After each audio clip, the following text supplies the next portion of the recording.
So I just remembered a funny story that cutting out a spruce swamp like this,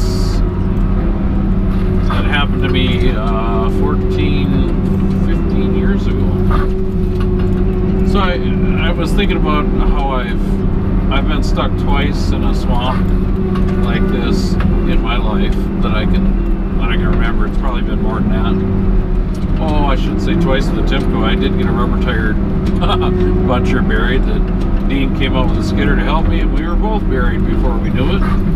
That was a very soft swamp that was not frozen. But anyway, back to my story. My lovely and talented wife was pregnant with our first child, and she signed us up for baby classes. And I was working way up north way out in the middle of nowhere in a spruce swamp, and it was getting very close to the time I had to leave to make it back to the hospital where we were taking these classes. So we were first-time parents, so we were trying to do everything right. So we took these classes, or she signed us up, and I agreed to them. Got some leaning trees in here. Anyway, it was time for the first class, and it was just about time for me to leave, and I thought, well, I better start working my way back to the landing, but I'll cut one more strip. Well, I was cutting that strip, and I have no idea, because I never had this happen before or since. I was just going along in that swamp, and all of a sudden it's like I fell in a big hole, like there was a 3-foot cavity the size of the machine, and I just dropped. There was no water, I don't really remember any water. I just remember dropping down in this swamp, and I was so far down there I couldn't get back out. It just, like, the floor fell out from underneath me. It was kind of scary but crazy. And well, long story short, I had to go get the D6 dozer that it has a 60,000 pound winch to winch this thing out of that hole, because we didn't have any winches on our skidders or cables on them. I think we had winches but no cables, because we don't use them ever.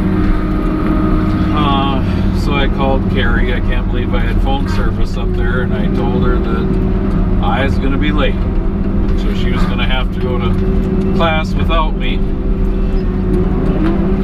Ended up, the D6 was a couple miles away, and of course it took a few hours, and I think it was after dark before Dad winching on me before we got it out of there.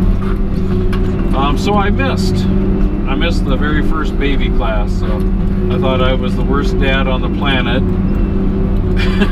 The first thing I had to do for my unborn child, and I didn't make it. So I was feeling pretty bad about that.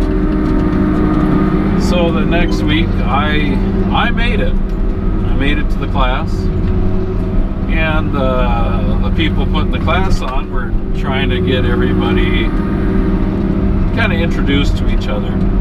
So they gave us a piece of paper, and we were supposed to walk around and ask the other couples if they, you know, how far along they were, and if they had any names picked out, or if they knew the gender of their child, and all this stuff.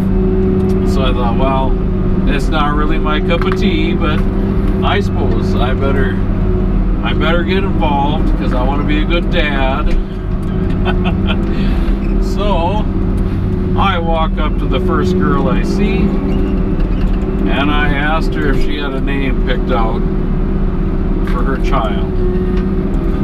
And she got a funny look on her face, and she says, "I'm not pregnant, I'm a coach." Oh, then I felt about 2 inches tall, and you know those commercials where they say, "You want to get away?" Yeah, I wanted to get away. It turns out that little bump on her belly was had nothing to do with being pregnant. But, and I'm not sure it was that little, but anyway, God, it was embarrassing.